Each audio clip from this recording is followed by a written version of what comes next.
আসসালামু আলাইকুম সবাইকে। সো আজকে হচ্ছে আমরা জিএসটির 24-25 যে এই ইউনিটের ফিজিক্স কোশ্চেনটা সলিউশন করব। তো এই কোশ্চেনটা হচ্ছে আমরা সলিউশন করার পরে দেখব যে আমাদের বাকি সব ভার্সিটির সাথে আমাদের এখানকার ফিজিক্স কোশ্চেনে কতটুকু ডিফারেন্স আছে। এন্ড আমরা বিশেষ করে আমরা যারা 25, 26, 27 আছি এইচএসসি, তারা শুরু থেকে কিভাবে প্রিপারেশন নিলে আমি সব ধরনের ভার্সিটিতে আসা কোশ্চেনগুলোকে খুব ভালোভাবে সলভ করতে পারবো।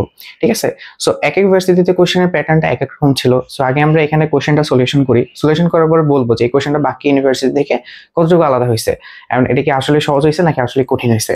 ঠিক আছে, সো আমাদের যদি প্রপারলি বুঝতে হয় যে একটা আমরা শুরু থেকে কিভাবে প্রিপারেশন নিব প্লাস কোশ্চেনটা কেমন হয়েছে, তাহলে আমাদের এন্ড অফ দ্য ভিডিও দেখতে হবে। সো আমরা এখান থেকে শুরু করি প্রথমে এটা সলিউশন। সো আমাদের এখানে দেখো যে আমাদের বলছে একবার যে প্রথম কোশ্চেনটা এক নম্বরে বলছে যে এম এর মান কত হলে ভেক্টর এ, বি এবং সি একটি সমকোণী ত্রিভুজ হবে। তিনটা ভেক্টর দেওয়া আছে, তিনটা ভেক্টর সমকোণী ত্রিভুজ হবে। তার মানে স্ট্রাকচারটা কিরকম হয়, লাইক যে কোনো দুইটা ভেক্টর, আই গেস যে কোনো দুইটা ভেক্টর হইতে পারে, যে কোনো দুইটা ভেক্টরের মধ্যবর্তী কোণ কত ডিগ্রি হবে, 90 ডিগ্রি হবে। এটা তো সমকোণী ত্রিভুজের কন্ডিশন, তাই না? তাহলে হইতে পারে এ বি এর সাথে 90 ডিগ্রি কোণে আছে, হইতে পারে এ সি এর সাথে 90 ডিগ্রি কোণে আছে, আবার হইতে পারে বি সি এর সাথে 90 ডিগ্রি কোণে আছে। সো আমি প্রত্যেকটা প্রবাবিলিটি চেক করে এম এর মানটা বের করব। সো আমরা জানি যে দুইটা ভেক্টর লম্ব হলে তাদের ডট গুণন শূন্য হয়। সো এখান থেকে আমরা যে কোনো একটা ভেরিয়েবলের মান বের করতে পারি, এটা আমরা অনেক করে আসছি, তাই না? সো আমি প্রথমে আমি ধরি যে এ বি এর সাথে হচ্ছে 90 ডিগ্রি কোণে আছে, তাহলে এ ডট বি এর মানটা কত হয় বলতো? এ ডট বি এর মানটা অবভিয়াসলি কত হবে? 0 হবে। যদি এ আর বি 90 ডিগ্রি কোণে থাকে তাহলে এ আর বি এর ডট গুণনটা কত হবে? 0 হবে। সো এ আর বি যদি আমরা গুণ করি তাহলে এখানে কত পাই? আমরা পাচ্ছি হচ্ছে m plus 6 plus 5 equal to 0, m equal to -11। So দেখো m ইকুয়াল টু -11 অপশনে আছে নাই, তো এটা চেক করা শেষ। তাইলে আমাদের এটা হওয়া পসিবল না। এখন আমি ধরি এ সি এর সাথে 90 ডিগ্রি কোণে আছে আর বি এর সাথে হচ্ছে বি এদিকে আছে। তাহলে আবার আমি যদি ধরি যে ধরলাম যে ধরো এ ডট সি ভেক্টর, এই টোটাল মান 0 কেন? ওই ডট গুণন 0 90 ডিগ্রি হলে। তাহলে এ আর সি এর মানটা কত আছে? আমাদের 2m -2 -4 ইকুয়াল টু 0। তার মানে 2m ইকুয়াল টু -6 ওই পাশে গেলে +6, m ইকুয়াল টু 3। দেখো তো m ইকুয়াল টু 3 অপশন আছে কিনা? আছে। তার মানে এটার অ্যান্সারটা হচ্ছে কত? বি। সো আমরা এইভাবে চেক করে নিলাম, আমার অ্যান্সারটা কত আসছে? বি আসছে। বুঝা গেছে?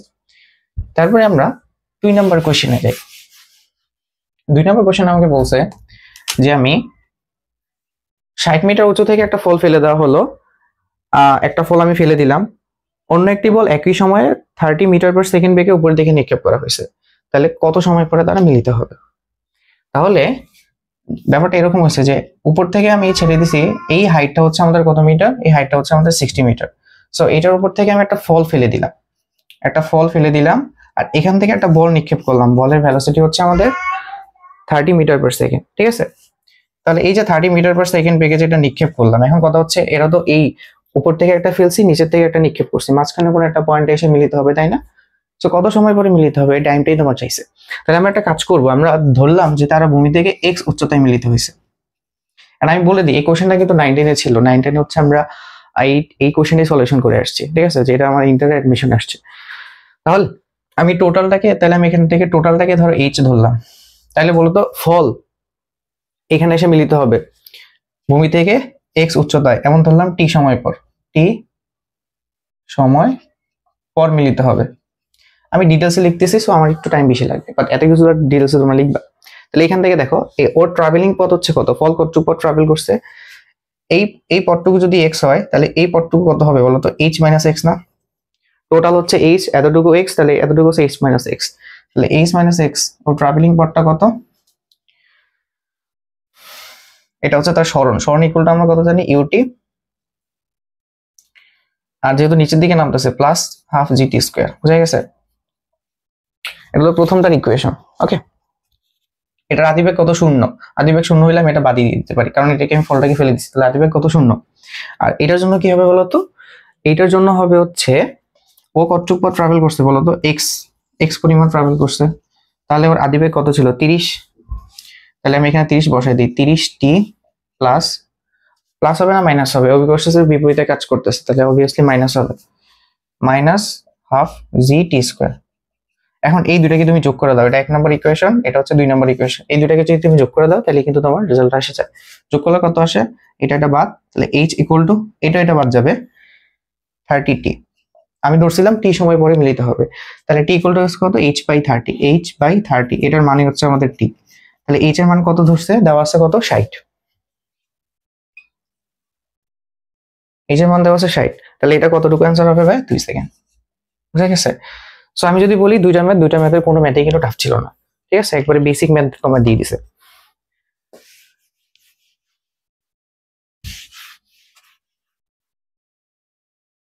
আচ্ছা, এখন 3 নাম্বার ম্যাথে আমাকে বলছে বৃত্তাকার পথে 72 কিলোমিটার পার আওয়ার সমদ্রুতিতে চলমান একটি গাড়ির কেন্দ্রমুখী ত্বরণ দেওয়া আছে, বৃত্তাকার পথের ব্যাসার্ধ কত? কেন্দ্রমুখী ত্বরণের সূত্র কি ভাইয়া, a ইকুয়াল টু কত, v²/r। এটা না জানলে তো সমস্যা, বেসিক ফর্মুলা থেকে সব কোশ্চেন গুলো আসছে জিএসটি তে। সো এখানে তাহলে আর আমাকে বের করতে হচ্ছে বৃত্তাকার পথের ব্যাসার্ধ, এই আরটা হচ্ছে বৃত্তাকার পথের ব্যাসার্ধ। আমি যদি ধরি এরকম বৃত্তাকার পথে ঘুরতেছে, এটা হচ্ছে আমাদের সেই কেন্দ্রমুখী ত্বরণ a, আর এটা হচ্ছে সেই বৃত্তের ব্যাসার্ধ r, বা এটাকে r ধরতে পারো। আর v² মানে যেই সমদ্রুতিতেও ঘুরতেছে, তাহলে r ইকুয়াল টু কত হবে আমাদের, v² কত, a। এখন দেখো v এর মানটা কত দেওয়া আছে আমাদের, 72 kilometre per hour. So kilometre per hour থেকে মিটার পার সেকেন্ড নিতে হবে SI unit. So kilometre per hour থেকে মিটার পার সেকেন্ড নেওয়া শর্টকাট হচ্ছে তুমি 3.6 দিয়ে ভাগ করে দিবা। এটা তোমার কাছে ক্যালকুলেটর নাই, 3.6 দিয়ে ভাগ করলে কত হয় বলো তো, এটাকে 20 কিলোমিটার। তাও দেখাচ্ছি তোমাদের, আমি এটাকে ধরো 3.6 দিয়ে ভাগ করলাম, তো তোমাদের আর কি দেখানোর জন্য এখানে একটা শূন্য বাড়া দিলে এখানে 6, এটা কতবার, 2 20, ঠিক আছে। So 20 metre per second. এত ক্যালকুলেশন অনেকে মুখে মুখে করতে পারে, ঠিক আছে, আমি একটু দেখাই দিলাম ডিটেলসে। তাহলে এখানে কত আসে আমাদের, 20 স্কোয়ার, আর নিচে হবে এর ভ্যালুটা কত, এর ভ্যালুটা হচ্ছে 1, তাহলে কত হবে 400 মিটার।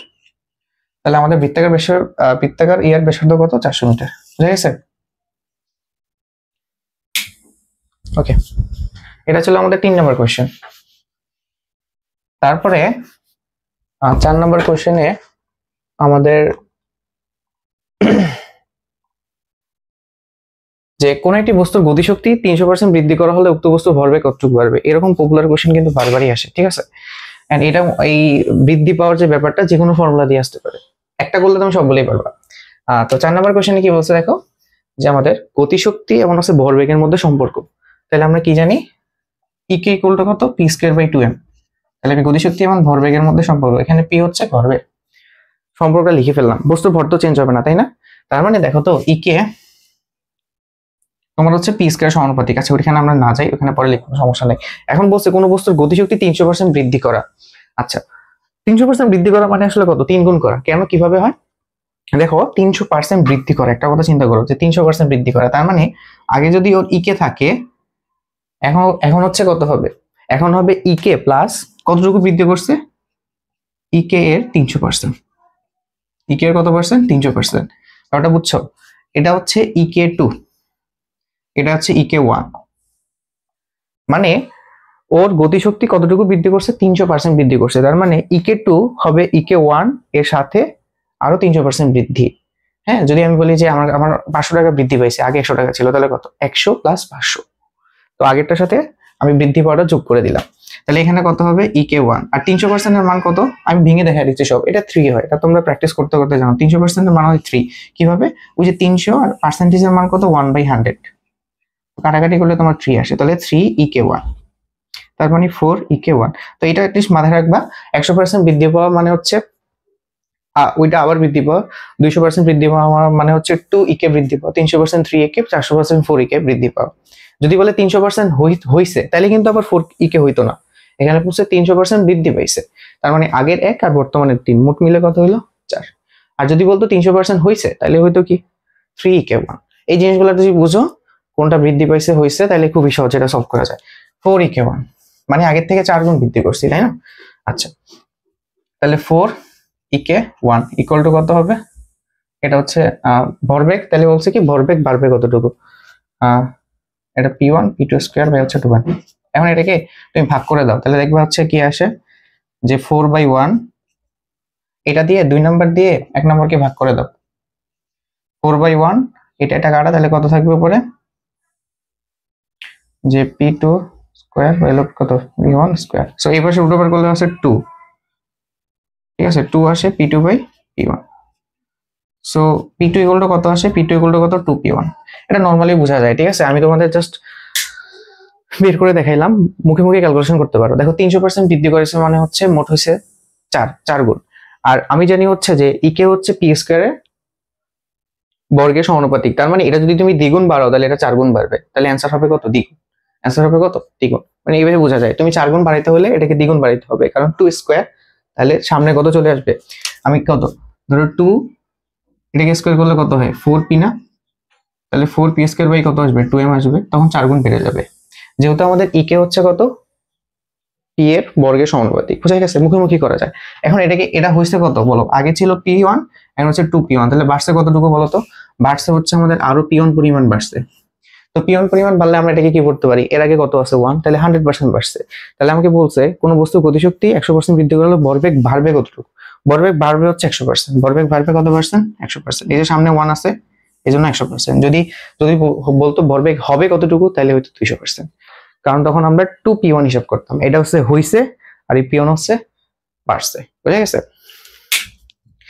আমি এটা একটু ডিটেইলসে করে দিলাম যাতে তুমি এই ধরনের যে কোনো ম্যাথ প্র্যাকটিস করতে পারো, ঠিক আছে, বাট এটা এমনি তুমি মুখে মুখে করতে পারবা। 5 নম্বরে বলছে যে একটি 5 কেজি ভরের বস্তু 30 মিটার উচ্চতা থেকে মুক্তভাবে অভিকর্ষ বলের প্রভাবে পড়লে 3 সেকেন্ড পরে তার গতিশক্তি কতটুকু হবে। তো 30 মিটার উপর থেকে পড়তেছে 5 কেজি ভরের বস্তু, 3 সেকেন্ডে তার গতিশক্তি কত হবে। ওকে, তো গতিশক্তি কি ইকুয়াল টু কত, হাফ এম ভি স্কোয়ার। আমরা ভি স্কোয়ার ভি মানটা বের করি, ভি মানে কত হবে বলতো, ভি মানে হবে ইউ প্লাস জিটি, ছেড়ে দিছি, হ্যাঁ ইউ প্লাস জিটি। তাহলে এখানে আদিবেগ তো কত শূন্য, তাই না, মুক্ত হয়ে ছেড়ে দিছি, তাই তো। তার মানে এটা হচ্ছে জি এর মান হচ্ছে 9.8 ইন্টু 3, 3 সেকেন্ড, তাই না। ওকে, তাহলে কত আসে এটাকে গুণ করলে 29.4 মিটার সেকেন্ড ইনভার্স এটা আসে, ঠিক আছে। এগুলো করতে করতে মুখস্থ হয়ে যায় হাফ। আর এই 5 এর মানটা কত, 5 এর সরি এম এর মানটা হচ্ছে 5, বি স্কয়ার মান হচ্ছে কত 29.4 স্কয়ার। এখন এইটা ক্যালকুলেশন করতে মোটামুটি ভালোই প্যারা হবে। আমরা ভার্সিটিতে মোটামুটি অ্যাজাম্পশন মেথডটা ইউজ করি, অনেক সময় এগুলোকে পূর্ণসংখ্যায় নিয়ে যাই, বাট এখানে একটা ঝামেলা হচ্ছে কি দেখছো, যে তোমার ভ্যালুগুলো খুব কাছাকাছি, মানে 90, 60, 69, 96। সো এখানে যদি তুমি এটাকে 30 বানায় দাও তাহলে কিন্তু অ্যান্সারই পাবে না, বুঝা গেছে। সো এইটার ক্ষেত্রে আমি একটু মানে এরকম অপশন যখন তুমি এরকম অ্যাজাম্পশন করবা দেখবা যে অপশনগুলো কাছাকাছি কিনা, এখানে করে লাভ নাই। তো আমরা একটু অন্যভাবে ট্রাই করি, এটা অন্যভাবে কিভাবে ট্রাই করব, এটাকে এই ফরম্যাটে ফার্মো ট্রাই করি, 30 মাইনাস 0.6 হোল স্কোয়ার। যদি এই ফরম্যাটে সাজাই তাহলে দেখি কত হয়, তাহলে হাফ 5 ইন্টু, দেখো এটা হয়ে যাবে কত 900 মাইনাস 2ab, 2 ইন্টু 30 ইন্টু কত 0.6 প্লাস 0.6 স্কোয়ার। আমরা একটু a minus b whole square format নিয়ে গেলাম, দেখি এখন কি আসে। তাহলে 5/2 আর এখানে কত আসে দেখো তো 90। আচ্ছা এই টোটাল মান কত, এটা হচ্ছে কত, এই দুটো গুণ করলে আসে কত, যে 1.2 কত আসতেছে, যে 900 থেকে মাইনাস যাবে কত, 900 থেকে মাইনাস যাবে এই দেখো 0.6 মানে হচ্ছে 0.6 মানে কত 0.6 হোল স্কয়ার মানে 0.36, ওটা দিয়ে আসলে কিছু যায় আসবে না। এই জিনিসটাকে আমি এমনি বাদ দিয়ে দিতে পারি, 0.6 এর স্কয়ার করলে 0.36 আসে, ওটা বিয়োগ করলে যোগ করলে কোনো পেটার করবে না, সো এটা আমরা বাদ দিয়ে দিই। আমরা দুইটা পার্ট যদি নেই তাহলে 900 থেকে যদি আমি এখানে কত হয় 0.6 কে যদি আমি তাহলে 1.2 রে যদি 30 দিয়ে গুণ করি তাহলে এখানে কত আসলো 900, 1 আচ্ছা 1.2 আর 30 তার মানে 3 × 36, তাই না, তাহলে কত আসে 36 আসে। তাহলে এখানে আমাদের টোটালি আসলো কত 5 ইন্টু এখানে কত আসতেছে 36 বাদ দিলে আসলো 800 তোমার 64 বাই হচ্ছে কত 2, সো আলটিমেটলি 5 ইন্টু তোমার এখানে এটাকে 2 দিয়ে ভাগ করলে কত আসে 432 শেষ। এটা মোটামুটি তুমি ক্যালকুলেশন করতে পারবা। সো এটাকে দেখো কত আসে, আমি যদি 5 দিয়ে 4 কে গুণ করি তাহলে মোটামুটি 5 দিয়ে গুণ করো 5 5 আর 2 করলে কত 0, মানে 10 থাকে, 3 5 15 আর 1 16, 6 হাত থেকে 1 20 আর 1 21, তার মানে 2160 মোটামুটি। সো আমাদের বি নাম্বার অ্যান্সার, বোঝা গেছে? তো সবসময় আমি এরকম আমাদের যখন ক্যালকুলেশন করবো একটু মাথায় রাখবো যে আসলে অপশনগুলো কি কাছাকাছি আছে কিনা। হ্যাঁ, তারপরে বলছে 6 নাম্বার, ভূপৃষ্ঠ থেকে কত গভীরে অভিকর্ষ ত্বরণ নেবার ভূপৃষ্ঠ মানে 1/4 হবে। গভীরের ক্ষেত্রে ফর্মুলা কি, আমরা জি ইকুয়াল টু আছে কত, G prime equal to 1 minus H by R into G, তাই তো? গভীরতা, এইচ গভীরতায়, তাই না? ফর্মুলা তো এটা, এইচ গভীরতায়, এই যে এইচ গভীরতা, এটা হচ্ছে এইচ গভীরতায় হচ্ছে আমাদের অভিকর্ষ ত্বরণের মান। বলছে কি ভূপৃষ্ঠের মানের 1/4 হবে, তার মানে জি প্রাইমের মানটা কত, জি এর 1/4, তাই না? সো তাহলে কত হবে, G by 4 1 minus H by R into G. তো এটা বাদ যায়, আলটিমেটলি দেখো লেখা যায় 1 বাই, তাহলে আমরা এই এইচ বাই আর কে এই পাশে নিয়ে আসি, আর এখানে কত হবে 1, এই 1/4টা ওই পাশে চলে যাবে। তো এখানে আমরা বিয়োগ করলে কত পাই, অ্যাটলিস্ট 1 থেকে 4/1 বাদ দিলে 4/3 থাকে, তাহলে আমাদের এইচটা আর ওই পাশে গুণ হবে, তার মানে 3r/4। অ্যান্সার হচ্ছে কত আমাদের, সি নাম্বার। বুঝা গেছে?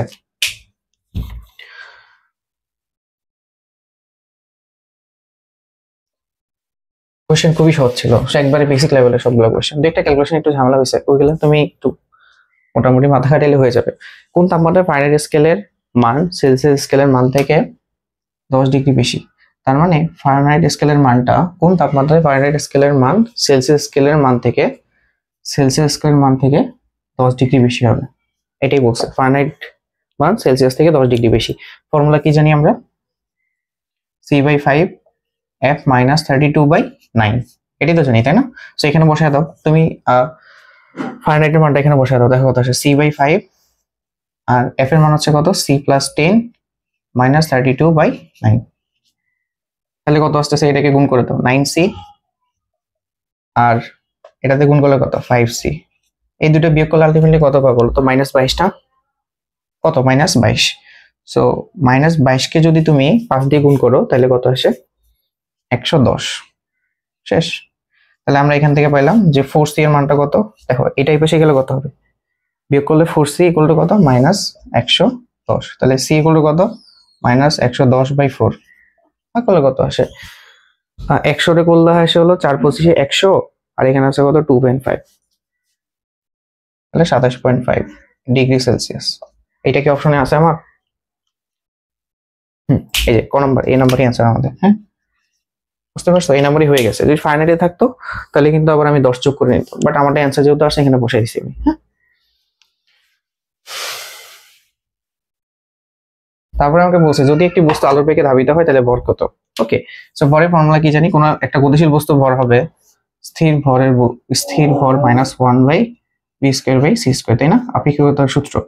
এখানে বলছে যে যদি আলোর বেগে ধাবিত হয় তার মানে এই v ইকুয়াল টু কি, c এর সমান। তাহলে দেখো তো কত আসে, এটা আমরা জানি ইনফাইনিট হবে, আমরা এই সূত্রের মাধ্যমে এটাকে ব্যাখ্যা করতে পারি। আমরা যারা মোটামুটি এগুলো পড়ছি এগুলো অলরেডি জানি, তাই না? বাট তাও আমরা সূত্রের মাধ্যমে দেখিয়ে দিই। তাহলে এখানে কত হবে, c²/c²। তাহলে আলটিমেটলি এখানে m0 রুট ওভার কত আসলো 1 মাইনাস, এই দুটাকে ভাগ করলে 1 আসে, 1, তার মানে m0/0 something by 0 equal to infinite, অসীম হবে। বোঝা গেছে? তাহলে অ্যান্সার কি হবে, সি নাম্বার, অসীম। ওকে,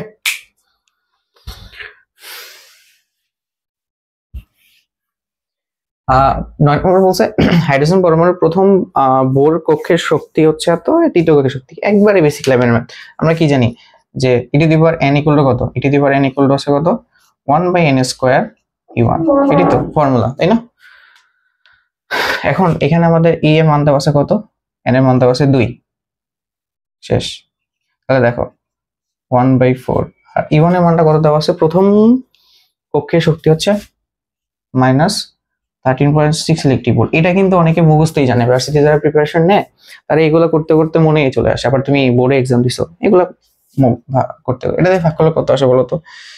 ভাগ করলে প্রথমে দেখো 13 এর মধ্যে কত যায়, 3 বার যায়, আর 1.6 এর মধ্যে 4 বার যাবে, 3.4। বোঝা গেছে? কত আসবে ভাই, 3.4 ইলেকট্রিক ভোল্ট। বি নাম্বার আছে।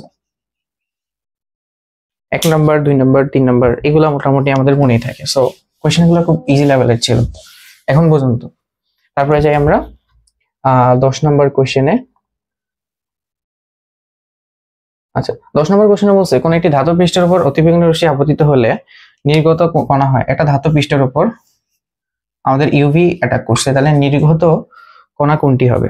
আচ্ছা আমাকে বলো, এখানে অপশনগুলো একটু দেখো। ইলেকট্রন আছে, ফোটন আছে, এক্স রে আছে, আলফা রে। এই ফোটন, এক্স রে, আলফা রে এগুলো সবই রে। এটার উপর একটা রে পড়ছে, ইউভি একটা রে না, একটা রশ্মি। তো এই রেটা পড়ার পরে কি আবার রে নিক্ষিপ্ত হবে? না, একটা ইলেকট্রন নিক্ষিপ্ত হবে। এটা আমরা বলছি ফটো ইলেকট্রন ইফেক্টে বসছি, তাই না? আলোক তড়িৎ ক্রিয়াতে পড়ছি। আলোক তড়িৎ ক্রিয়াতে কি হয়, একটা ধাতব মেটালের উপর যখন তোমার একটা রশ্মি পড়ে তখন সেখান থেকে হচ্ছে ইলেকট্রন রিলিজ হয় এবং ইলেকট্রন একটা কাইনেটিক এনার্জি পায়। সো এই ব্যাপারটা এখান থেকে আমি বলতে পারি। তাহলে এটা অ্যান্সারটা কি হবে? আমাদের 10 নম্বর অ্যান্সারটা কি হবে? ইলেকট্রন। একবারে বেসিক লেভেলের কোশ্চেন, যারা আমরা এই আলোক তড়িৎ ক্রিয়াটা একবার পড়ছি তারা এটা অ্যান্সার করতে পারবো। তারপর আসে 11 নম্বর। 11 নম্বরে আমাকে বলছে, আচ্ছা একটি তরঙ্গের দুইটি বিন্দুর মধ্যে দশা পার্থক্য হচ্ছে পাই হলে পথপার্থক্য কত? এটা তুমি সূত্র দিয়ে করতে পারো, সূত্র ছাড়াও করতে পারো। হ্যাঁ, কিভাবে করা যায় দেখো। আমরা জানি যে একটা, ধরো যে একটা তরঙ্গ যখন পূর্ণ স্পন্দন দেয়, পূর্ণ স্পন্দন দিলে এই পুরোটাকে আমি বলি 2 পাই, যেটা হচ্ছে তার দশা পার্থক্য। আর পুরোটাকে আমি পথ পার্থক্য হিসেবে বলি ল্যামডা। বোঝা গেছে? এখন তুমি কি করছো, যে তুমি হচ্ছে তরঙ্গ দুইটার মধ্যে দশা পার্থক্য বলছি পাই। তাহলে এটা যদি পাই হয়ে যায়, পাই মানে কি এটার অর্ধেক, তাহলে এটা হবে কত? Lambda by 2। পাই মানে কতটুকু? পাই মানে এতটুকু। এতটুকু কেউ বলে পাই। এটা হচ্ছে 2 পাই আর এতটুকু হচ্ছে কত? পাই। তাহলে এতটুকু কত হবে বলো তো? এতটুকু হবে কত? ল্যামডা বাই 2 হবে না? ল্যামডা বাই 2 হবে না? তাহলে অ্যান্সার কত হবে? বি। বুঝা গেছে? এখান থেকে খুব সহজে করা যায়। তারপর তুমি ফর্মুলাও আছে, ওটা দিয়ে করতে পারো। ঠিক আছে, যে দশা পার্থক্য equal to 2 pi by lambda into পথ পার্থক্য, ওটা দিয়ে করতে পারো, যেটা দিয়ে ইচ্ছা, কোনো সমস্যা নাই। একবারে বেশি লেভেলের কোশ্চেন ছিল। 12 নম্বর।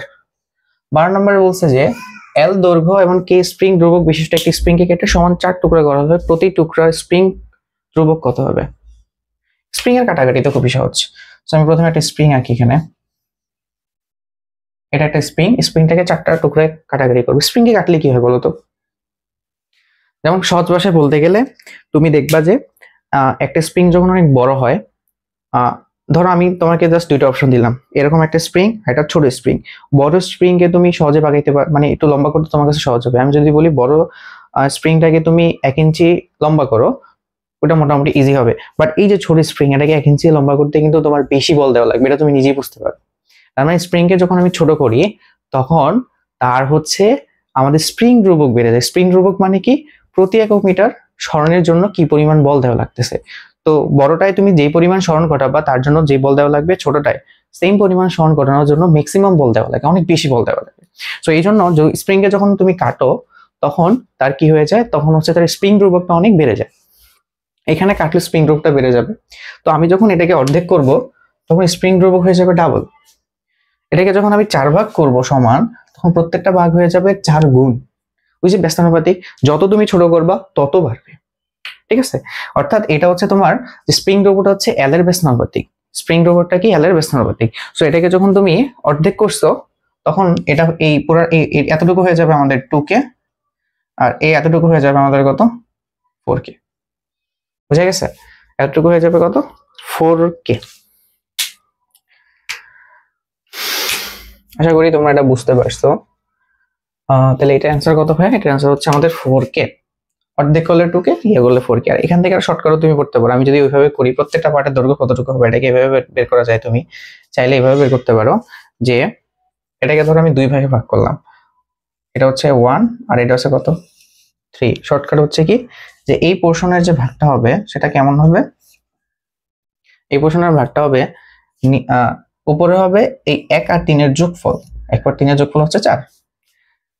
এটা ধরলাম k1। আর এখানে হবে টোটাল স্প্রিং ধ্রুবক, আর নিচে হবে এইটার যতটুকু মান আছে ওইটা 1, তার মানে 4k। তুমি ফর্মুলা দিয়ে করো আর বেসিক্স দিয়ে করো, দুইটাই তুমি পারবা। বুঝে গেছে?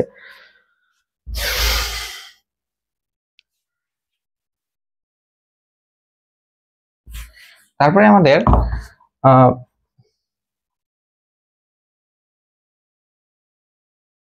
বলছে 8টি সমান ব্যাসার্ধের পানির ফোঁটা বায়ুর মধ্যে দিয়ে 8 সেন্টিমিটার পার সেকেন্ড বেগে নিচে পড়তেছে।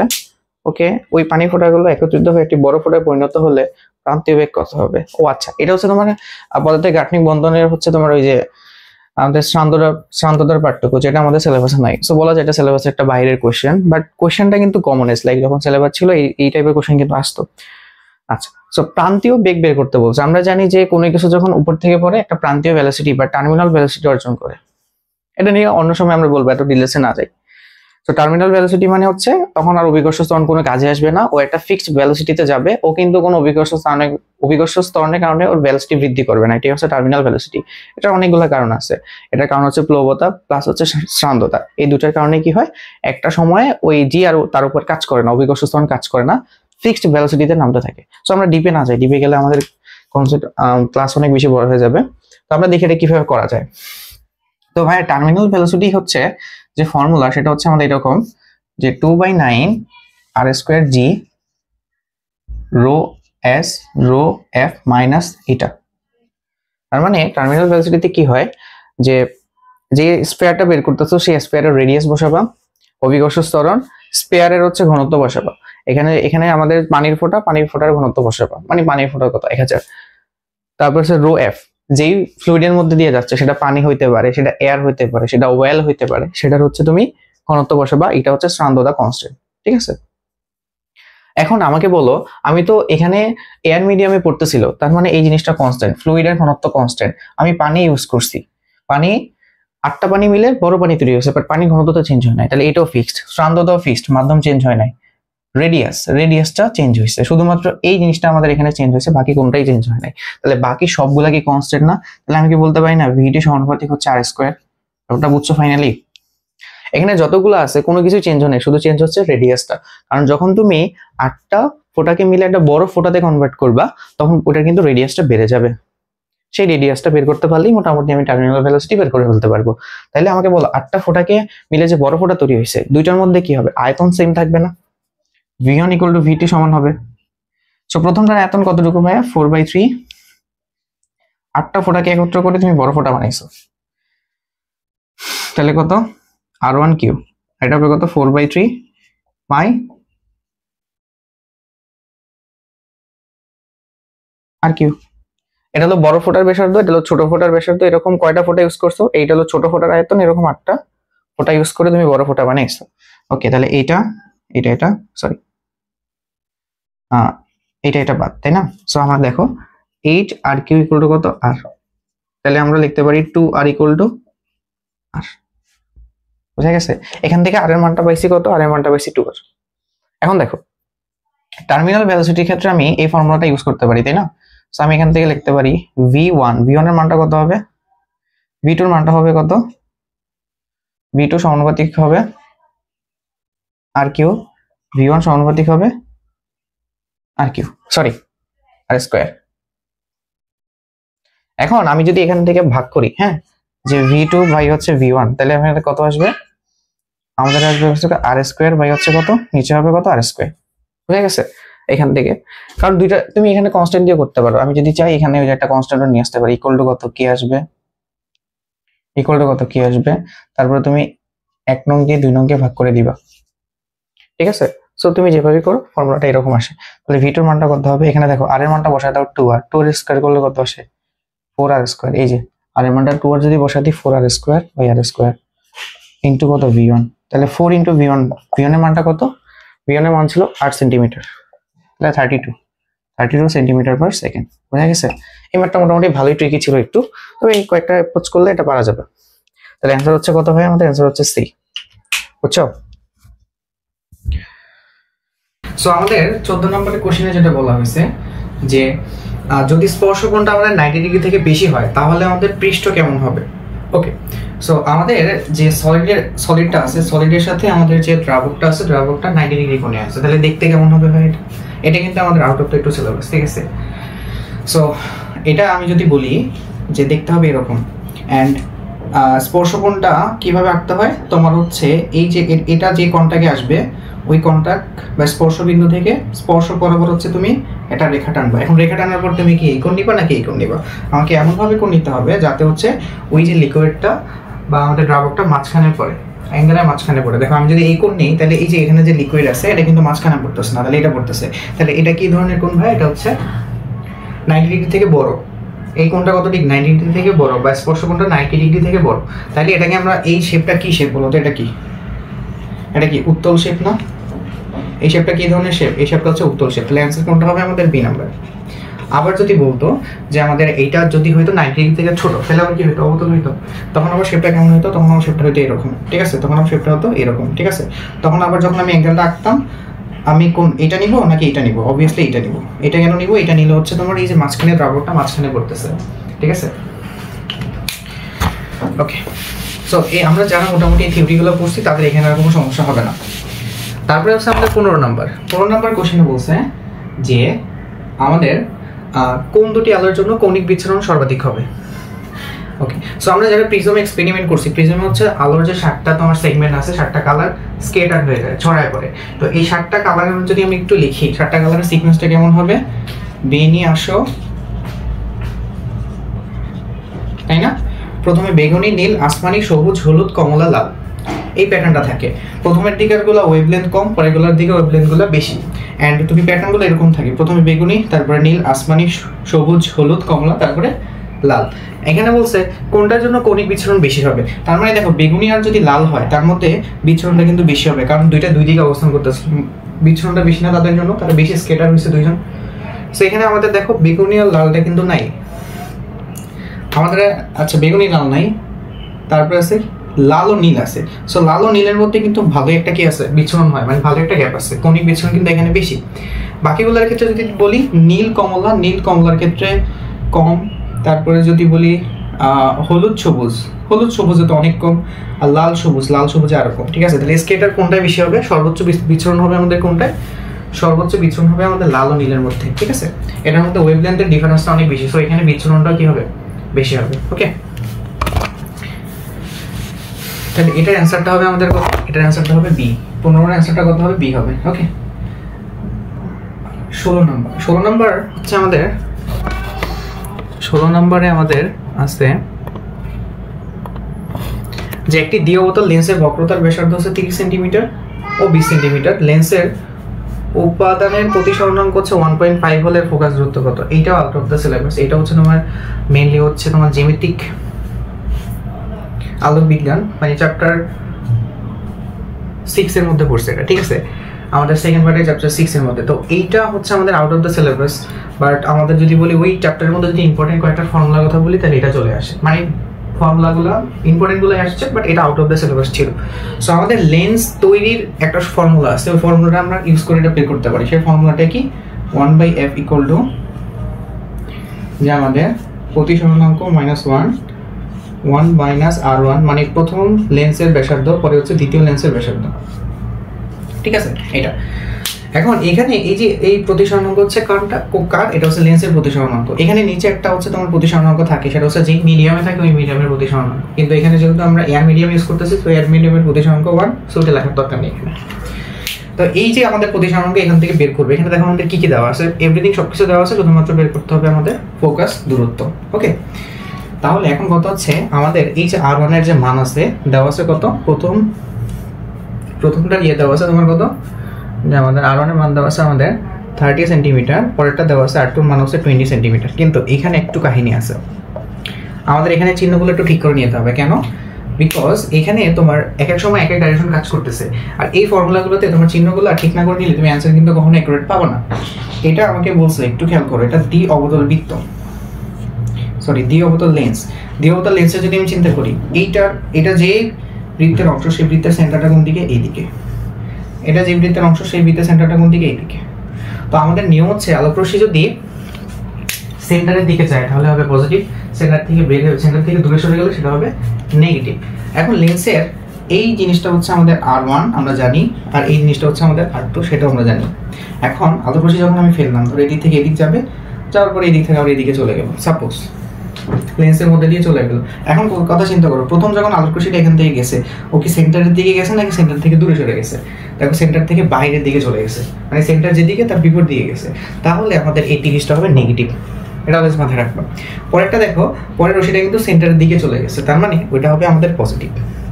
এই সিকোয়েন্সটা যদি আমরা ঠিক করে নিই তাহলে এখান থেকে ইজিলি আমরা মানটা বের করে ফেলতে পারবো, ঠিক আছে?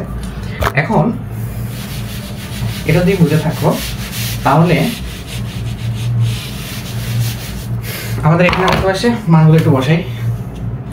এটা হচ্ছে কত 1.5 -1, আর এটা হচ্ছে কত 1/-30 -1/20। ঠিক আছে, এখন এটা আসার পরে এখান থেকে আমি মাইনাসটা কম নিয়ে নিই। মাইনাস কম নিলে এখানে আসবে -0.5 আসবে, তাহলে এখানে হয়ে যাবে কত, এগুলো সব প্লাস হয়ে যাবে। মাইনাসটা যদি আমি বাইরে নিয়ে আসি তাহলে এগুলো প্লাস হয়ে যাবে। হ্যাঁ, এগুলো সব প্লাস হয়ে যাবে। তখন এটা লসাগু হচ্ছে কত, এই দুটো লসাগু হচ্ছে 60, ভাগ করলে এখানে থাকে 2, এখানে থাকে হচ্ছে 3। এটা হচ্ছে 1/f এর মান, তাই না? সো f যখন বলবো আমরা এই পাশে উল্টে দিলে ওই পাশে উল্টে যাবে, তাহলে এই পাশে আমরা 0.5 আর এখানে হবে 60/5। কাটাকাটি করো তো, এটা হচ্ছে 12 ডাবল হয়ে যাবে, ঠিক না? যেহেতু 0.5 দিয়ে ভাগ করলে ডাবল হয়ে যাবে, তাহলে -24। আর এককটা কিসে ছিল, সেন্টিমিটারে ছিল। তাহলে আমাদের এটার ফোকাস দূরত্ব কত, -24 সেন্টিমিটার। সি নাম্বার হচ্ছে আনসার। ওকে, বুঝে গেছে? এটা ছিল আমাদের মোটামুটি দেখলাম যে 3টার মতো কোয়েশ্চেন আমাদের এখন পর্যন্ত আমরা সিলেবাসের বাইরে পাইছি। হ্যাঁ, সিলেবাসের বাইরে মানে ওই অধ্যায়ের মেজর টপিক থেকে আসছে। ওকে,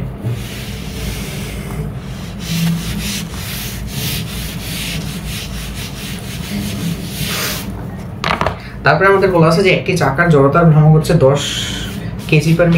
চাকাটিতে 10 রেডিয়ান/সেকেন্ড কোণিতন সৃষ্টি করতে কত টর্ক প্রয়োগ করা লাগবে?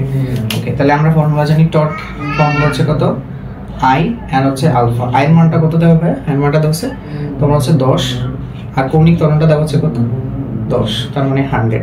একবারে বেসিক ফর্মুলা থেকে চলে এসেছে, তো সবগুলো ম্যাথ মোটামুটি এরকমই। ঠিক আছে, বুঝছো না? এটা জাস্ট বেসিক ফর্মুলা হবে। তাহলে এটা আসলে হচ্ছে কত, বি। ওকে, সো 18 নম্বরটা যদি দেখি, দুটি হালকা মূল্য একত্রিত হয়ে একটি ভারী মূল্য গঠন করে, এটাকে কি বলে? সো এই দুইটা ফর্মুলা একটু মাথায় রাখবে, এটা হচ্ছে ফিশন আর এটা হচ্ছে ফিউশন। আমি এটা এইভাবে মনে রাখি, যদি আউটপুট তোমার আউটপুট ছোট হয়, আউটপুট যদি বড় হয়, আউটপুট কি বুঝেছি একটু খেয়াল করো। যদি এরকম হয় যে তুমি দুইটা ছোট মূল্য ভেঙে বড় মূল্যতে কনভার্ট হয়েছে, মানে আউটপুট বড় পাইছো, ভাঙার পরে আউটপুটটা বড় পাইছো, তাহলে তুমি বড় ওয়ার্ডটা নিবা। তাহলে বড় ওয়ার্ড কোনটা হবে, ফিউশন। আবার দুইটা বা কোনো কিছু ভাঙার পরে বা আলটিমেটলি রিঅ্যাকশন করার পরে ছোট হয়ে গেছে, তাহলে আউটপুটটা ছোট হয়েছে, ছোট বলে তুমি ছোট শব্দটা নিবা। ঠিক আছে, তো এখানে বলছে দুইটি হালকা মূল্য একত্রিত হয়ে একটি ভারী মূল্য কনভার্ট হয়েছে, তার মানে কি বড় হয়ে গেছে মূল্যগুলো, কি আউটপুটটা বড় হয়ে গেছে না? আউটপুটটা বড় হয়ে গেলে আমাদের বড় ওয়ার্ডটা নিব। তাহলে এটা অ্যান্সারটা কত হবে, নিউক্লিয়ার ফিউশন বিক্রিয়া। ঠিক আছে, তাহলে অ্যান্সার হচ্ছে আমাদের এটা, অ্যান্সার হচ্ছে কত নাম্বার, এই নাম্বার। বুঝা গেছে? তো এই শর্ট ট্রিক দিয়ে এটা মনে রাখতে পারো, এটা আমাদের 9 ছিল। তো আমরা 19 নম্বরে যাই।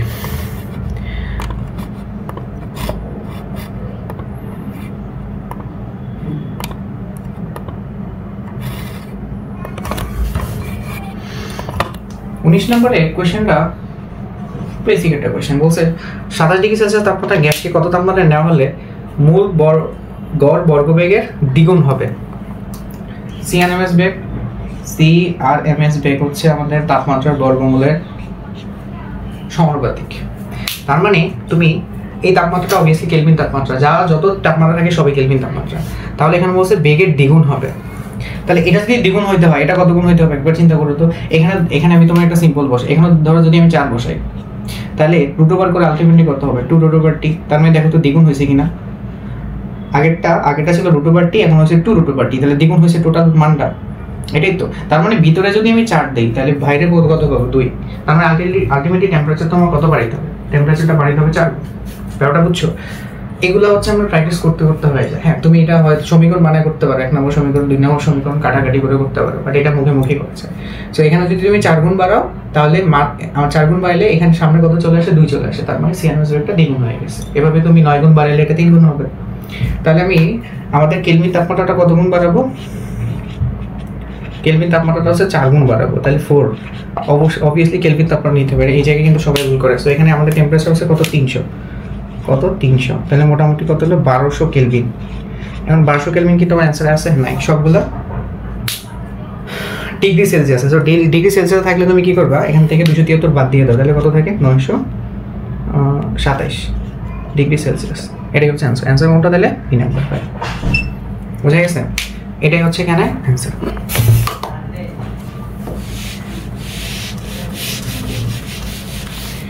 তারপরে আমাদের দেখো 20 নম্বর কোশ্চেনে আমাকে বলছে 20 নম্বর কোশ্চেনে আমাকে বলছে যে বায়ুর সাপেক্ষে পানি ও কাচের প্রতিসরাঙ্ক। সো আমি বলতে পারি যে এয়ারের সাপেক্ষে প্রথমে দেওয়া আছে পানির প্রতিসরাঙ্ক হচ্ছে 4/3, তারপরে এয়ারের সাপেক্ষে তোমার হচ্ছে কাচের প্রতিসরাঙ্ক দেওয়া আছে 2/3। তাহলে আমাকে বলছে কাচের সাপেক্ষে পানির প্রতিসরাঙ্ক বের করো, কাচের সাপেক্ষে পানির প্রতিসরাঙ্ক বের করো। কেমনে বের করবো? খুব সিম্পল, এয়ারের মাধ্যমে এটা আমি বাদও দিতে পারি, কারণ এয়ার আর শূন্য মাধ্যমের মধ্যে কোনো ডিফারেন্স হয় না, এর মাধ্যমে তোমাকে শূন্য মাধ্যম হিসেবে হয়। তাহলে আমরা এটা কিভাবে করতে পারি? ফর্মুলা হচ্ছে যে আমি গ্লাসের সাপেক্ষে পানির প্রতিসরাঙ্ক বের করতেছি, তাহলে যার সাপেক্ষে বের করবো সে অবভিয়াসলি নিচে থাকবে, এটা তো বেসিক্স, তাই না? সো আমাদের গ্লাস থাকবে নিচে, গ্লাসের সাপেক্ষে বের করতেছি, পানি থাকবে উপরে, অ্যান্ড এটা আমি এয়ারের সাপেক্ষে নিতে পারি, এটাও এয়ারের সাপেক্ষে নিতে পারি, কোনো সমস্যা নেই, বুঝে গেছে? তাহলে দেখো উপরে কত আসতেছে, উপরে আমাদের এই মানটা হচ্ছে কত 4/3, নিচের মানটা হচ্ছে 3/2, আলটিমেটলি আমরা পাই 4/3 ইন্টু 2/, তাহলে 8/9। অ্যান্সার কত ভাইয়া? তাহলে সি নাম্বার, বুঝে গেছে? অ্যান্সার কত নাম্বার ভাইয়া? অ্যান্সার হচ্ছে আমাদের সি নাম্বার। সো এইটা একটু তুলে নিতে পারো, এটা তোমার 19 ছিল কিন্তু, তারপরে তুমি বলতে পারো যে এটা জ্যামিতিক আলোকবিজ্ঞানের মধ্যে পড়ছে, বাট ভৌত আলোকবিজ্ঞানে এই টপিকটা একটু আলোচনা করা আছে। সো তোমরা যারা ওই জিনিসটা পার্টটা পড়ছো এখানে কিন্তু ভুল হবে না, ঠিক আছে? আমার 19 তো ছিল এটা।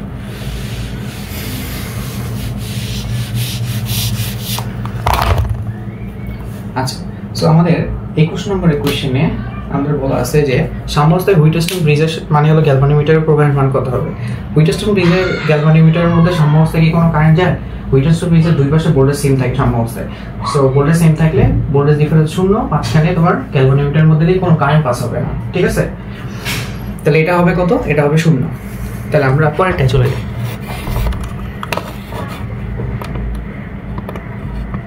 তারপরে বলছে একটি সরলদোলকে পৃথিবী কেন্দ্রে নিয়ে গেলে উহার দোলনকাল কত হবে? সরলদোলকের দোলনকাল টি ইকুয়াল টু কত? 2π√L/c, তাই না? তাহলে এখানে দেখো 2π√, পৃথিবীর সেন্টারে জি এর মান কত? পৃথিবীর সেন্টারে জি এর মান কত? 0 না? পৃথিবীর সেন্টারে জি এর মান কিন্তু 0। সো আলটিমেটলি তুমি কত রেজাল্ট পাবা এখান থেকে? অসীম। তাহলে এখান থেকে রেজাল্টটা কত পাবা? অসীম পাবা, বুঝে গেছে? পৃথিবীর কেন্দ্রে জি এর মান 0, এটা আমরা জানি। 23 নম্বর, 23টা বলছে যে একটি এত হিটারকে এত ওয়াটের মধ্যে এত ভোল্ট লাইনে তুমি 1 ঘন্টা চালানো হলো, ওই হিটারে বিদ্যুৎ প্রবাহ কত হবে? তাহলে আমরা ফর্মুলা কি জানি ভাই? পি ইকুয়াল টু কত? আইভি, তাই না? সো এখান থেকে তোমার দেখো পি ইকুয়াল টু আইভি, তাহলে পি এর মান দেওয়া আছে 1200 আর ভি এর মান দেওয়া আছে 120, তাহলে আই কত হবে?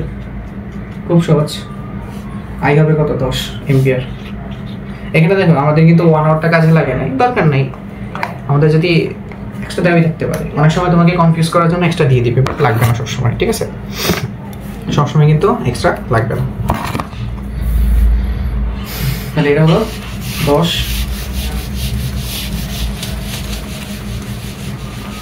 আমরা 24 নম্বরটা একটু দেখি।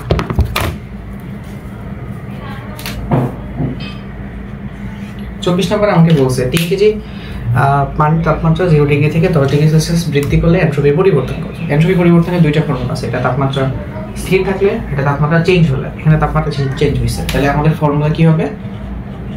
ms ln T2/T1, ঠিক আছে? তো আমরা একটু মানগুলো বসাই দিই। m এর মান হচ্ছে কত? 5, তারপর আছে আমাদের s এর মান কত?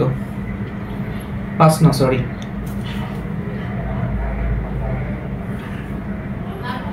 5 না, 3 কেজি।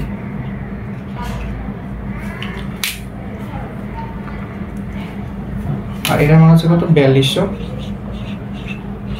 লন। টি2 এর মান কত ভাই? টি2 মান হচ্ছে আমাদের 273। টি2 মান হচ্ছে কত? ওই যে টি2 হচ্ছে তোমার পুরো শেষের তাপমাত্রা, টি হচ্ছে আগের তাপমাত্রা। শেষের তাপমাত্রা হচ্ছে 283 কেলভিনে নিতে হবে অবভিয়াসলি, আর আগেরটা হচ্ছে 273, তাই না? ওই যে আমরা কেলভিনে নিয়েছি ডিগ্রি সেলসিয়াস থেকে। এখন এই পার্টটা নিয়ে হলো ম্যাক্সিমাম আমাদের ঝামেলা হয়। 3 × 4200, এটাকে দেখো আমি কি লিখতে পারি যে এই জিনিসটাকে একটু ভেঙে লিখতে হবে। ভেঙে কীভাবে লেখা যায় দেখো, এই জিনিসটাকে আমি এভাবে লিখতে পারি 273 লিখবো, 273 প্লাস 10/273 লেখা যায়। তোমরা যারা ভগ্নাংশ যোগ করছো এটা বুঝবা, তাই না? এটাকে যোগ করে দেখো এই ফর্মুলাটি আসে। এটা কেমন করলাম যাতে আমি একটু ছোটো করতে পারি। দেখো তো এটা আসে 1 আর এটা কত আসে। প্রথমে দেখো এটা এখানে একটা শূন্য আনার জন্য এখানে একটা দশমিক দিব, আরেকটা শূন্য লাগবে কারণ এখনো ভাগ যায় না, তাহলে এখানে আরেকটা শূন্য দিব।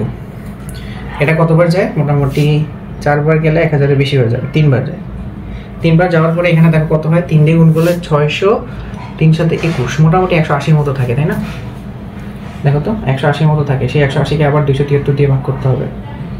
সো আমি এখানে একটা শূন্য ধরে নিতে পারি। এটার মধ্যে এটা কয়বার যাবে, অ্যাপ্রক্সিমেটলি কয়বার যায় বলো তো? মোটামুটি 4 বার, 5 বার যাবে। 5 বার ধরে নিই, অ্যাপ্রক্সিমেটলি 5 বা 6 বার, 6 বারও যাবে, ঠিক আছে? তাহলে আমি ধরে নিই 6, বোঝা গেছে? তাহলে পুরো মানটা কত আসলো আমাদের দেখো তো, 1 + 0.036। এখন এটা বের করার অনেক পদ্ধতি আছে, তার মধ্যে আমরা একটা ইউজ করতে পারি, সেটা হচ্ছে লনের আমাদের একটা ফর্মুলা আছে, লনের একটা সিরিজ আছে, ওইটা ইউজ করলে আমরা এটা মোটামুটি করতে পারি। কীভাবে? লনের সিরিজ ইউজ করলে একটা সুবিধা আছে, দেখো কী সুবিধা। লনের এই যে সিরিজ আছে, লনের সিরিজটা হচ্ছে এরকম যে ln 1 + x = যে আমাদের x - x²/2 + x³/3 - x⁴/4 এইভাবে কন্টিনিউয়াসলি আসতে থাকে, তাই না? সো এখানে এই সিরিজটা ইউজ করলে আমাদের সুবিধা কি জানো?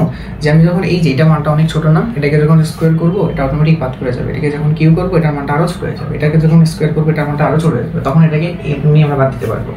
কারণ 1 থেকে ছোটো সংখ্যাকে তুমি যত স্কোয়ার করবে মান আরও তত কমতে থাকবে। সো তখন এটা ইজিলি আমি বাদ দিতে পারবো, তাই না? সো এই জন্য আমি এটা নিলে খুবই আমাদের জন্য হেল্পফুল হবে। তাহলে লন দেখো কত আসে, তাহলে আমাদের এখানে সিরিজের মানটা কত আসে, যে আমাদের যে সিরিজের মান সেটা আস্তে আস্তে দেখো প্রথমে আসবে কত, এক্স এর মানটা কত বলতো এখানে 0.036, আর পরবর্তী যে মানগুলো আছে সেগুলো মানে মোটামুটি অনেক কম। সো এটা থেকে বিয়োগ করলে আসলে কোনো কিছু যায় না, বুঝছো? দেখুন 0.06 স্কোয়ার করো, অনেক ছোট হয়ে যাবে। সো ওটা বিয়োগ করলে কিছু হবে, আবার কিউ করো আরও ছোট হয়ে যাবে, ওটা যোগ করলে কিছু হবে, মান চেঞ্জ হবে না। সো এটা রেখে দিই আমরা। হ্যাঁ, এখন এটাকে আমরা যোগ করে দেখি। তাহলে 3 ইন্টু কত আসে আমাদের 4 2, এই দুটো শূন্য পাশে নিয়ে গেলে 3.6 দিলাম। 3 ইন্টু 3.6 এ কত আসে একটু চিন্তা করো তো, 3 3 9 318, তাই না? তাহলে মানে 10.8 ইন্টু 42, তো মোটামুটি বলা যায় 420-এর থেকে একটু বেশি হবে, মানে 400 দেখা গেছে যে 40 থেকে 450 বা 60-এর মধ্যে হবে, এরকম একটা রেঞ্জ আসবে, বুঝা গেছে? আমাদের তো এখানে আমরা এজিউম করতে পারলি হলো। তাহলে এখানে দেখো 400 কত আছে এই নাম্বার 453 এটা একটা মান আছে, বুঝা গেছে? সো আমরা এখানে একটু এই ফর্মুলাটা ইউজ করছি সিরিজের ব্যাপারটা, এটা শর্টকাট চিন্তা করতে পারবো, এটা খুব তাড়াতাড়ি করা যায়। এখানে যে খুব বড় সিরিজ ইউজ করে দেয় তো একটু বেসিক কাজে লাগালে মোটামুটি করা যাবে, ঠিক আছে? আশা করি তোমরা এটা বুঝছো।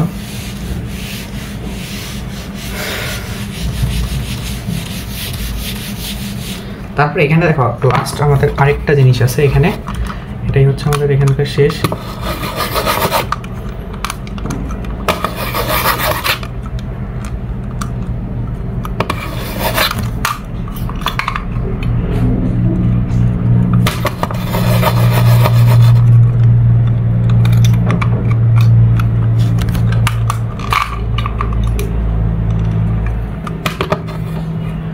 লাস্টে 25 নম্বরে আমাদের কোশ্চেন হচ্ছে 2 ঘন্টা ধরে কোনো একটা তেজস্ক্রিয় পদার্থের 1/16 অংশ অবশিষ্ট থাকে, মূলটির অর্ধজীবন কত? আমরা এইটা অনেকবার করে আসছি, এই ধরনের জিনিস তো আমাদের করানোই হয়, তাই না?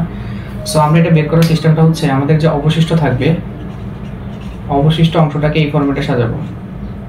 কোন ফরম্যাটে? 1/2 ফরম্যাটে সাজাবো।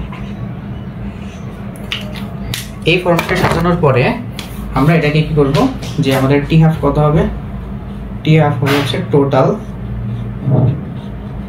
টোটাল টাইম মাইনাস এন, তার মানে অর্ধজীবন হবে টোটাল টাইমকে এন দিয়ে ভাগ করে দেবো, শেষ।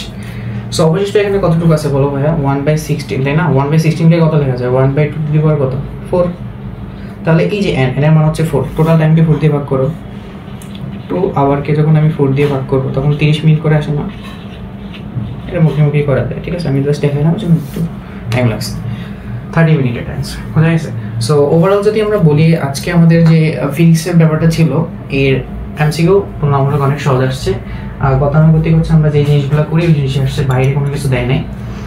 আউটসাইড সিলেবাস হচ্ছে 3 থেকে 4টার মতো ছিল, বেসিক্স থেকে আসছে, ওগুলোর দিকে পড়ে থাকে বেসিক জিনিসগুলো, তাহলে অনেকে অ্যান্সার করতে পারবে এখানে। হ্যাঁ, সো ওভারঅল যদি আমরা বলি ভাই যে ডিওর হচ্ছে তোমার ফিজিক্স আর হচ্ছে জিএসটি ফিজিক্সের মধ্যে কেমন ডিফারেন্স ছিল, অবভিয়াসলি ডিওর কোশ্চেন অনেক বেশি স্ট্যান্ডার্ড ছিল, অনেক ডিপ থেকে কোশ্চেন করছে, থিওরিতে অনেক বেশি ফোকাস করছে, ম্যাথের পাশাপাশি আর ডিপে গেছে। বাট এখানে যদি আমরা খেয়াল করি এখানে তোমার যে ম্যাথগুলো আগে আসছে ওগুলো আসতেছে, মানে এবারের ফিজিক্স কোশ্চেনটা জিএসটি তুলনামূলক অনেক সহজ আসছে, ঠিক আছে? যে মোটামুটি ভালো করে সব সিলেবাসটা করছে 20 থেকে 21টা ইজিলি অ্যান্সার করতে পারবে এখান থেকে, বা 18, 19, 20 পেয়ে যাবে, ঠিক আছে? সো যদি এখন যদি বলি তাহলে এই যে তোমার যে কোশ্চেনের ভেরিয়েশন, এটার জন্য তুমি কি করতে পারো, যে এক এক জায়গায় এক এক ধরনের কোশ্চেন আসে। সো এটার জন্য আমি যদি বলি যারা বিশেষ করে আমাদের এইচএসসি 25, 26 এবং 27 আসলে তোমাদের তো মেনলি ডাইরেক্ট কোশ্চেন, তাই না? সো এই যে আমাদের এমসিকিউতে যত ভেরিয়েশন বা কনসেপ্টের যত ভেরিয়েশন, এগুলো ওভারকাম করার জন্য আমি জাস্ট দুইটা স্ট্র্যাটেজি বলবো। সেটা হচ্ছে ফার্স্টে তুমি যখন পড়াটা শুরু করবা, মানে একবার প্রথম দিকে, যেটা বছরের শুরু হতে পারে, এটা ফার্স্ট ইয়ার হতে পারে, এটা সেকেন্ড ইয়ার হতে পারে, বা অ্যাডমিশনের শুরুতে, তোমার টার্গেট থাকবে অ্যাটলিস্ট বইটাও একবার পড়া। ফার্স্ট কন্ডিশন হচ্ছে বইটা পড়তে হবে। তুমি যে ভাইয়ার বা যে টিচারই ক্লাসে করো না কেন, ফার্স্ট হচ্ছে তোমার বইটা পড়তে হবে, বইটা কয়েকবার রিডিং করবা, ঠিক আছে? তারপরে থিওরির সাথে তোমার রিডিংটা একটু মিলানো ট্রাই করবা, কারণ ডিজেসি কিন্তু যারা কোয়েশ্চেন করে বইয়ের দিকে কিন্তু ফোকাস করে, ঠিক আছে? সো অনেক বিষয় তোমার এখান থেকে গ্যাপ হয়ে যেতে পারে। আর বই পড়ার ক্ষেত্রে দুইটা বই সাজেস্ট করবো, একটা হচ্ছে তুমি থিওরি বা থিওরির জন্য হচ্ছে শাহজাহান তপন স্যারের বইটা পড়বা, আর হচ্ছে ম্যাথের জন্য হচ্ছে ইসাক স্যারের বইটা পড়বা। ওকে, আরেকটা খুব ইম্পর্টেন্ট এখানে কোয়েশ্চেন, সেটা হচ্ছে এমসিকিউতে থিওরিটিক্যাল এমসিকিউতে ভালো করবো কেমনে, মানে এক কথায় যেগুলো উত্তর হয় বা গ্রাফ টাইপের, যেগুলো ডিরেক্টলি ম্যাথ না, বা ম্যাথ আসলে একটু চেঞ্জ করে দিলে, ওই সকল জিনিসের জন্য আমি বলবো যে তুমি দেখবা যে ইসাক স্যারের যে বই আছে, এই বইয়ের প্রত্যেকটা বই শেষে দেখবো অনুশীলনের শেষে আমাদের এমসিকিউর জন্য একটা পার্ট থাকে খুব সুন্দরভাবে, আমি জাস্ট একটু দেখাচ্ছি। এই এমসিকিউ পার্টগুলো যদি তুমি একটু করে ফেলো, তাহলে তোমার ওই যে থিওরিতে এমসিকিউর যে থিওরি বা জ্ঞানমূলক যে এমসিকিউ আছে না, ওগুলোতে ঝামেলা করবে না, আর যেগুলো একটু বোঝা লাগে, আমি বলতে পারি যে তোমার এমসিকিউর বেসিকটা অনেক বেশি স্ট্রং হয়ে যাবে।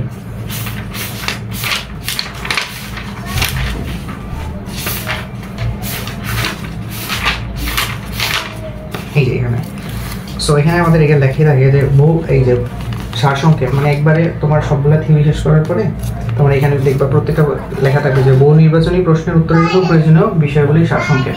এটার মধ্যে দেখা গেছে তোমার প্রত্যেকটা যে এমসিকিউ, যেগুলো একবারে জ্ঞানমূলক থেকে শুরু করে একটু কনসেপ্টের উপর থাকে, ছোট শর্টকাট এমসিকিউ যেগুলো আছে ওগুলো এখানে থাকে। সো এগুলোতে একটু প্র্যাকটিস করলে অনেক ভালো একটা এখান থেকে একটা জার্নি আসতে পারবে, ঠিক আছে? সো এইভাবে যদি পড়া স্টার্ট করো অনেক বেশি কাজে দেবে।